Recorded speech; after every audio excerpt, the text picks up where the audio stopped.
J'ai le droit à 27 minutes 35. Oh, j'ai largement assez. Il va falloir que je mette une autre carte mémoire parce que 2 Go, c'est pas assez. Hein. Je l'ai mis en... Ah! Je l'ai mis en attendant d'en choisir une autre. Et puis d'en acheter une autre aussi. J'en ai une de 64 et je pourrais la remettre dedans. Mais celle de 124 ne fonctionne pas puisque mon appareil ne veut pas la reconnaître. Alors qu'autrefois, elle était dedans au début. Dans les années où c'est que je l'ai eu en 2017, mon téléphone, là, la carte, elle fonctionnait dedans. Enfin bref. Comme j'ai mis certains programmes sur mon truc, on ne sait pas si c'est des vrais programmes ou pas, parce que sur le Play Store, on peut tomber sur des trucs qui sont falsifiés, ouais, que c'est des faux trucs et puis qu'ils sont dedans. J'ai fait une enquête, j'ai enquêté, j'ai vu des trucs. Vas-y. Je sais pas, je tombe sur des trucs, on me montre beaucoup de choses. Ça permet de comprendre beaucoup de choses, de ce qui peut se passer sur les téléphones. Excusez-moi, j'ai mal au palais. Hein. Ce que j'ai dans le palais, il va falloir que je m'ouvre le palais pour retirer ce que j'ai. Vous voyez, je suis désolée, je vais être obligée. J'ai percé, mais ça, j'avais percé, mais c'est pas suffisant. Faut que je l'enlève cette merde. J'ai les couilles de le faire parce que j'ai fait des choses. J'ai eu une écharde dans le doigt, elle était de 3-4 mm sous l'ongle. J'ai pris la pince à épiler et je l'ai enlevé. Faut avoir le cœur bien accroché pour le faire, je vous le dis. J'ai eu pire que ça, hein. Comme j'étais plus jeune, c'est le pied que j'avais ouvert pour retirer un truc. Oh la vache. Bon, j'arrête de parler de trucs qui peuvent faire avoir mal au cœur. Moi, ça me fait rien. Je suis blindée. Enfin, pour moi-même, hein, me faire des trucs sur moi-même. Hein. Après, sur les autres, c'est différent. Hein. Comme il fallait que je soigne ma chienne, c'était différent. Hein. Bon, j'y vais, moi. Bonjour à tous mes abonnés, aux frères et sœurs et aux amis. Excusez-moi, moi, je suis partie, je sais pas où. Bon. Alors, je vais reprendre. Incontournable. J'étais arrêté là, moi, incontournable, presque ainsi que d'alimenter des songes, leur déjà impressionnante aura. Ok. Oh, puis le bureau, là, il est un peu trop haut par rapport à la chaise. Alors, déjà que j'ai des problèmes de... Comment on appelle ça? Bah, j'ai eu 3 vertèbres de niquer. Et puis là, comme je me suis cogné le dos dans le coin du mur, la pointe du mur, ça m'a déplacé une vertèbre. Évidemment, ça fait comme... Alors évidemment, j'ai mal au dos. Là, j'ai les épaules trop... Ça me rehausse trop les bras par rapport au truc. Bah, Gilles m'avait rehaussé ça pour pouvoir mettre une tablette qu'on tire dessus pour mettre le clavier dessus de l'ordinateur. Et le problème, c'est qu'avec les roues, ouais, il y avait les roues, tout ça, bon, bah, les roulettes pour tirer le meuble. Avant, j'étais plus haute que ça, je comprends pas. Et là encore, j'ai mis un coussin dans mon siège. C'est des sièges pour bureau, hein, c'est spécial. Mais voilà. Donc ça va pas, il va falloir que je trouve un autre moyen. Avant, j'étais mieux assise, je comprends pas. Bon, je me rappelle plus comment j'étais placée avant avec le fauteuil. Peut-être que j'avais mis des sièges un peu plus haut, j'avais mis des coussins plus haut avant. Je sais plus. En bref, ça me fait mal au dos. Oui, puis je suis fatiguée avec l'autre. Autant que j'ai récupéré le temps qu'il était pendant 15 jours à l'hôpital, j'ai pu... Mais là, je suis redevenue encore plus fatiguée que depuis, bah oui, vu que je dors plus. Il se couche à 4 h du matin, hein, ou à 4 h 30. Alors évidemment, hein,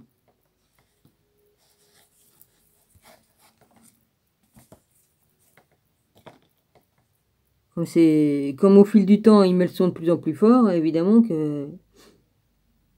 Enfin bref, c'est toujours la même histoire. L'histoire sans fin, si, elle sera pas sans fin. Moi, je suis en train de discuter dans ma tête. Aïe, aïe, aïe. Bon, j'y vais, moi.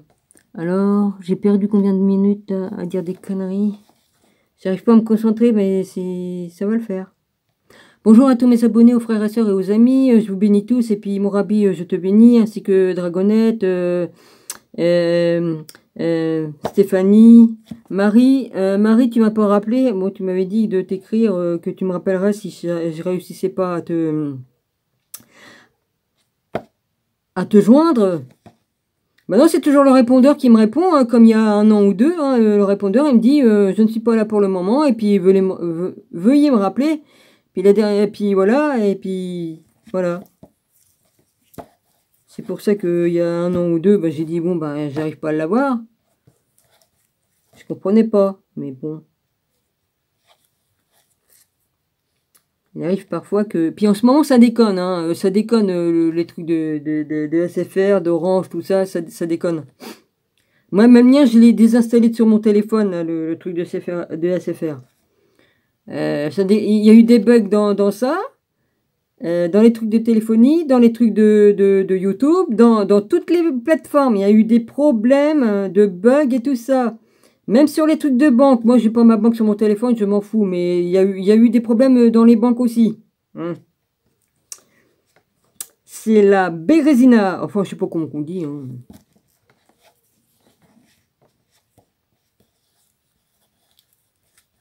Oh, c'est surtout ceux qui vont avoir, qui ont des livrets, hein, qui ont des livrets qui vont être... on va vous niquer la tête.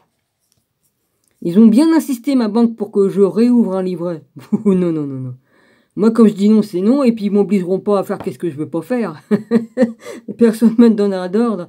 J'obéis qu'à mon Dieu, c'est tout. On me donne pas d'ordre à moi. Tu ouvres un truc, c'est bien. Oui, mais je sais, je suis au courant de beaucoup de choses. Ils croient peut-être que je suis pas au courant de ce qu'ils ont prévu de faire. Aïe, aïe, aïe. Non, mais je suis pas tombé de la dernière pluie, hein. Alors les mecs, faites gaffe, hein, si vous avez des livrets, tout ça, des comptes d'épargne, des machins, que ce soit dans les autres trucs, hein, il n'y a pas que la banque qui n'en font, des livrets. Ben, ils vont tout vous rafler. Maintenant, je l'ai vu, faites vos recherches. Hein. Pour ça que je dis que mon cousin, il va pleurer sa race. Il va pleurer sa race. Il était tout content de dire, ah, bah, moi j'ai un livret pour ci, un livret pour ça, un livret pour ma femme, un livret pour moi, puis un livret pour si on a besoin. Il m'a pas écouté sur rien. Sur rien, il m'a pas écouté. Enfin bref. On a beau dire, hein. Bon, moi je continue. Moi j'ai besoin de parler, c'est pour ça que je parle avant de continuer de machin. Mais, je me demande comment je suis pas devenu cinglé. Remarque, je suis habitué à vivre seul. D'être dans la solitude. Enfin non, la contemplation. Voilà, regarder le ciel, la nature. J'ai toujours fait ça. Voilà. Donc j'avais mon monde. Hein, c'était la nature, les oiseaux, enfin tout. J'ai toujours observé la nature. Donc être seule, ça me dérange pas. Ce qui me fait chier là maintenant, je suis toute seule, je peux me lever à 4h ou à 5h du matin pour aller voir le lever de soleil, faire de la méditation dehors. C'est mieux que de le faire sans muselière. Ça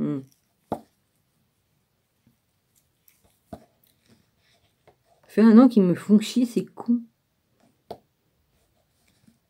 Gilles m'interdisait pas à aller me balader, hein. Il faisait bien, lui, s'il voulait partir à 4h du matin à aller pêcher, il y allait. Hein. Moi aussi, je pouvais sortir, hein, ça ne gênait pas. Hein. Je ne faisais pas parce que je vis avec Gilles et je ne vais pas lui casser les couilles pendant qu'il dort dans sa chambre de sortir et rentrer, quoi. C'est tout, mais bon. Sinon, il m'interdisait pas, si je voulais aller me balader à n'importe quelle heure, je pouvais y aller, hein. Bah, on y va? Allez, Lado, on y va. Allez, lance-toi. C'est la page 22. Et après, bah oui, hein, t'as papoté. Tu papotes, Lado. Allez. Mais on y va. Mais tout comme les œuvres imaginaires, les essais contemporains sur l'histoire cachée des Templiers ne naissent pas in nihilo. Ils sont autant d'avatars de l'ombre des Templiers qui Depuis la disparition de l'ordre, n'a pas cessé d'inspirer rumeurs, légendes et traditions. Au fil des siècles, l'ombre des Templiers s'est inscrite dans la terre à travers les ruines écloses dans le sillage de leur chute. Elle s'est éternisée dans le nom même des lieux jadis habités par les moines soldats. Tout comme dans les légendes par eux inspirées, les spectres blancs des Templiers n'ont cessé de s'incarner dans l'encre noire couvrant les milliers de pages écrites à leur sujet. Ils sont peu à peu devenus par cette étrange magie de la légende une des plus singulières obsessions de tout un pan à l'imaginaire occidental. Ce n'est qu'à travers l'histoire littéraire de cette souvenance templière que l'on peut espérer expliquer pourquoi les moines soldats hantent notre imaginaire. Au fil des siècles, c'est en effet constitué autour de l'histoire visible de l'ordre une autre histoire véritable.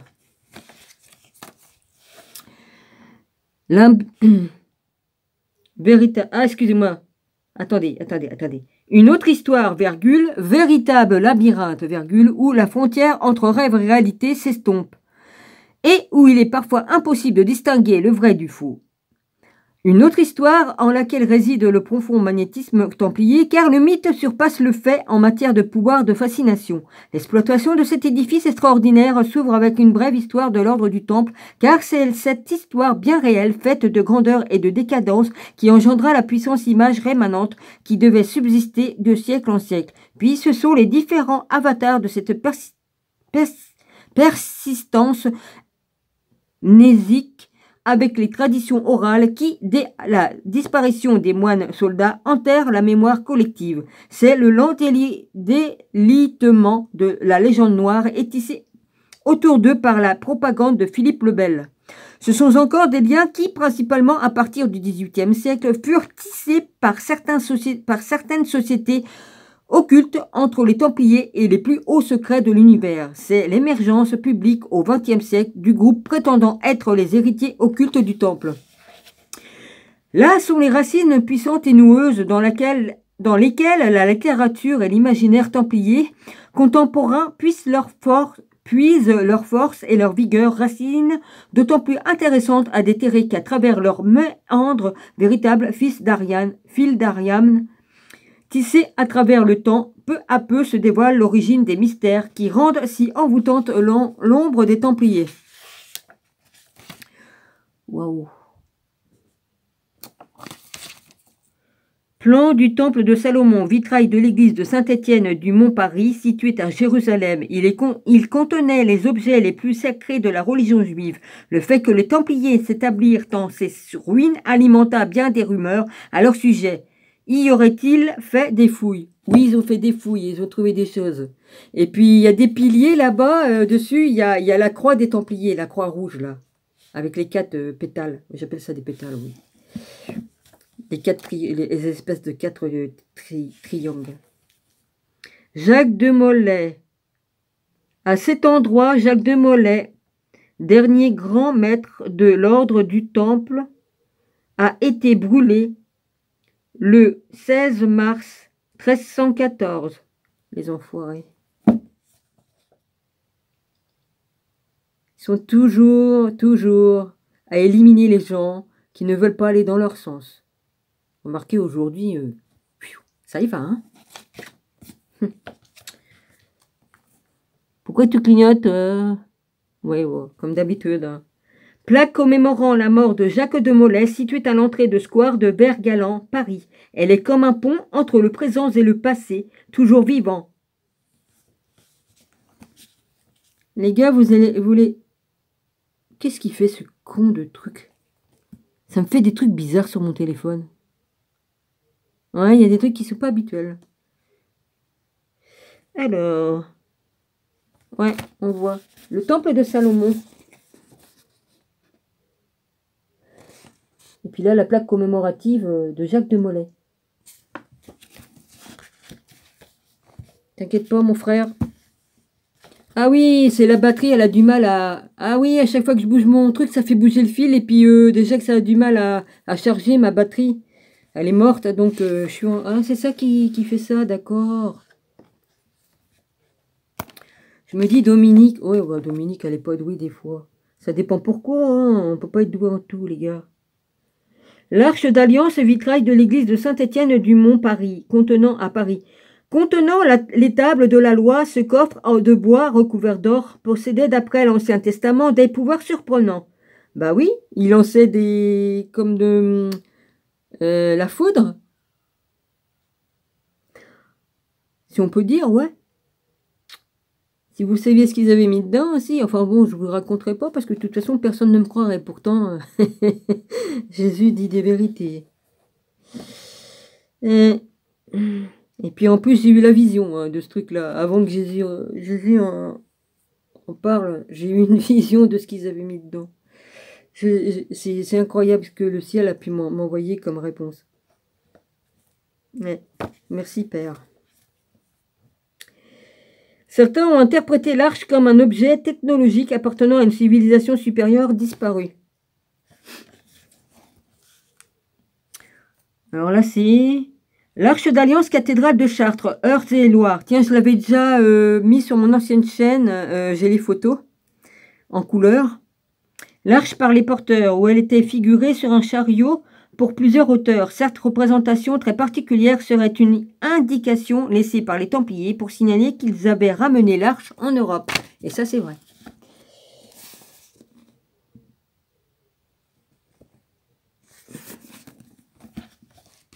Ah, moi je disais, je montre les photos. Bon, écoutez, si le truc il arrête pas de tourner comme ça, ce câble-là, ça commence à me péter les élastiques parce que ça machine sur l'image. Franchement. Oui, je suis un peu énervée, c'est parce que je suis fatiguée, d'accord? C'est la fatigue qui fait ça. Église templière de Montsoré, Haute-Garonne, presque l'effacement comme la superposition de deux époques, 14e et 16e siècle, rendent difficile la lecture de cette fresque. On y reconnaît toutefois une scène du jugement des âmes à la représentation du monde infernal, une image classique au Moyen-Âge. Mais, ici, de troublantes détails laissent envisager que les Templiers étaient sous l'influence des mythes égyptiens relatifs à l'au-delà, voire illustration suivante. Oui, ils connaissaient les trucs égyptiens.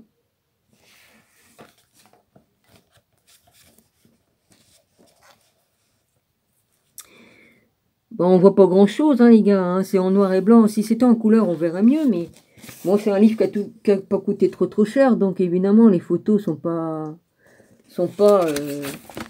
en couleur, hein. Bon, ça se paie la couleur. Église de Monsonnet, Haute-Garonne, fresque vue rapprochée du personnage central du jugement des âmes. C'est sans doute la plus étonnante fresque de l'église de Monsonnet, pardon, j'avais dit Montsoré tout à l'heure, non? La figure qui préside à la pesée des âmes et a des traits incontestablement canins qui évoquent le dieu égyptien Anubis. Ouais, c'est vrai. Mais ils connaissaient tout ça, les Templiers, hein. Ça, c'est sûr. Hein. Ah, puis il y a plein de photos. Oh la vache. Église de Montsoré, Haute-Garonne, fresque d'une étrange pyramide à côté de laquelle est représenté ce qui semble être une porte. La présence d'une représentation d'Anubis dans l'église invite à y voir une référence à l'Égypte antique. De longue date, les Templiers passent pour avoir rapporté de leur séjour en Orient des doctrines étrangères et hérétiques. Pourquoi qu'ils disent hérétiques? Il n'y a rien d'hérétique vraiment, sauf si c'est les dieux Baal et puis le dieu d'autres dieux, mais non, faut pas mélanger tout. Église de Montsoré, Haute-Garonne, fresque personnage portant une hallebarde d'un étrange aspect. Oui, c'est ça. Il est doté de 2 canines saillantes qui évoquent une figure vampirique. L'esprit happé par le fantastique Templier est tenté d'y voir une allusion aux occultes secrets des temples. C'est dommage que c'est pas... Ouais, c'est dommage. Franchement. Je sais pas si vous allez voir grand chose, hein, les gars. Je sais pas. Bon, bah, le truc, il est fini, là, pour là. Grandeur et mystère des Templiers, première partie. Ok. Il me reste encore combien de temps? Oh, bah, j'en ai pour jusqu'à 27 et j'en ai 19 et quelques. Ok.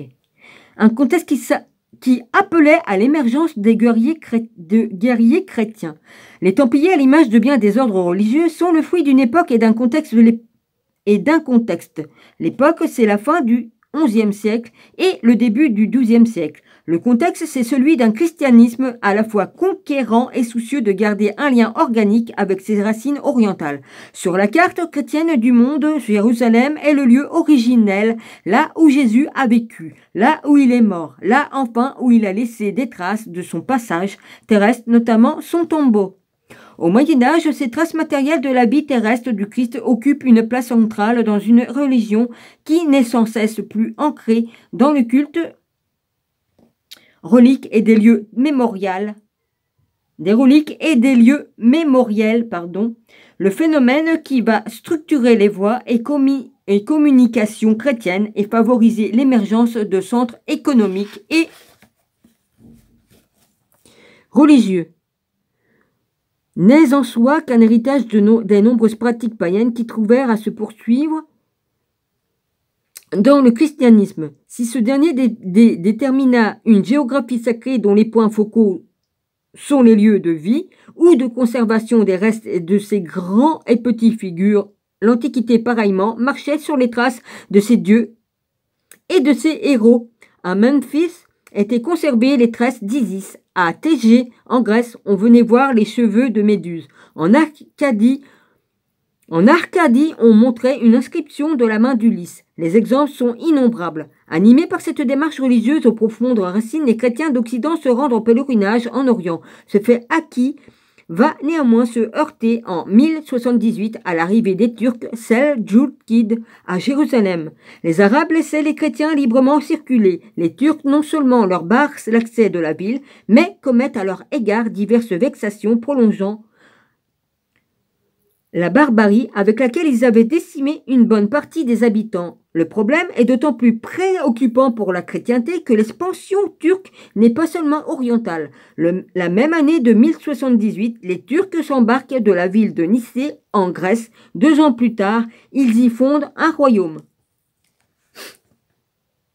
Le monde chrétien est alors divisé en 2 blocs, héritier du monde romain sur la partie orientale. Turcan, Robert, l'archéologie dans l'Antiquité, tourisme, lucre et découverte, les belles lettres. Voilà, c'est marqué lucre, L-U. Ouais, enfin bref. Sur la partie orientale de la Méditerranée s'étend l'empire chrétien d'Orient, autrement désigné par l'appellation d'empire byzantin. Face à la présence turque et à la faiblesse de sa propre armée, l'empereur de ce bloc chrétien oriental l'empereur Alexis Ier, Comnène,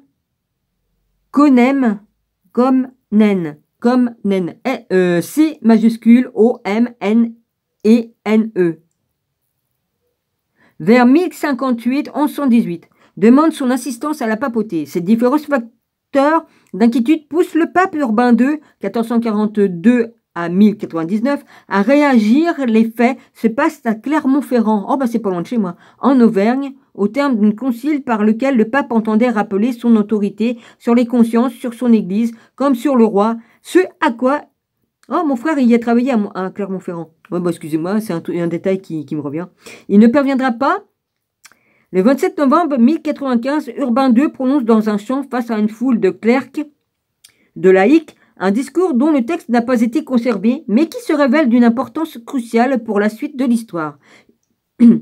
Une idée ressort de 4 témoignages demeurant quant à ce discours. Il convient de mettre fin aux souffrances des chrétiens d'Orient. Le pape exhorte donc à une union massive de chrétiens d'Occident, encouragés à mettre fin à leur propre lutte et à s'unir à leur force et à leur courage pour délivrer leurs frères d'Orient. Une motivation supplémentaire est offerte aux chevaliers par le souverain pontife. Par le simple fait de partir secourir leurs frères d'Orient, ils se verront pardonner leurs péchés. C'est pas à eux de pardonner, c'est à Dieu, c'est à Jésus de pardonner. Ils se prennent pour qui? Non mais franchement, ils se prennent pour qui? Ils se mettent au-dessus de Dieu et au-dessus du Seigneur. Notre Seigneur qui est notre Dieu aussi, c'est Dieu aussi. C'est Dieu. Mon Dieu. En un temps où le spectre de l'enfer est dans toutes les pensées, l'argument a du poids. Promis à s'engager dans la croisade, Adhémar de Monteil. Mort en 1098, évêque de Puy en Valais, en Velay. V-E-L-A-Y. Est très rapidement nommé par le pape légal pontifical et chef spirituel de la croisade. L'appel soulève les volontaires. Plusieurs grands féodaux décident de se lancer dans le combat, parmi lesquels quelques figures dont le nom sera ainsi amené à traverser les siècles, tels que Godefroy de Bouillon, 1058-1100, qui devient un des principaux chefs de la première croisade. Un mouvement surpuissant est né, alliant la force sauvage et la foi aveugle. Après maintes conquêtes comme celle d'Antioche, Jérusalem est pris le 15 juillet 1099, qu'elle fût chrétienne ou musulmane.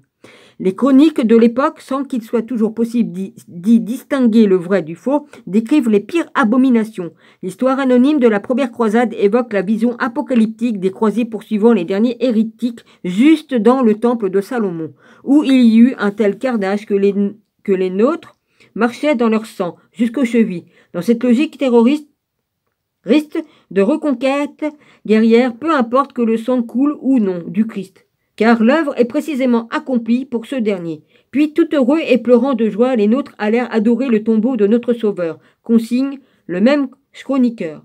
Godefroy de Bouillon se voit offrir le titre de roi de Jérusalem. Ne voulant pas porter une couronne d'or, là où le Christ a subi la couronne d'épines, il refuse cette investiture et se voit nommé avoué de Saint-Sépulcre. Advocatus Sancti Sepulcri. À la mort de son frère, Baudouin de Boulogne, vers 1065-1118, n'ayant pas les mêmes états d'âme, prend le titre de roi de Jérusalem sous le nom de Baudouin Ier. Dès lors, débute une série d'expansions territoriales, notamment en direction du littoral, mais ainsi de combats contre les tentatives de reconquête musulmane. Une nouvelle géographie chrétienne s'est dessinée, rendant à nouveau possible les pèlerinages sur le lieu les plus sacrés de la chrétienté. Le tombeau du Christ, toutefois, cette géographie est instable. D'un instant à l'autre, tout peut à nouveau basculer dans les mains des infidèles. Un ordre mêlant moines et guerriers va ainsi être constitué afin d'assurer la protection du Saint-Sépulcre. L'ordre de Saint-Sépulcre de Jérusalem, créé par Godefroy de Bouillon lui-même, autour de chanoines, se regroupe une fraternité d'hommes et de femmes, parmi lesquels des croisés restés en Terre Sainte. Le but est double, organiser la vie liturgique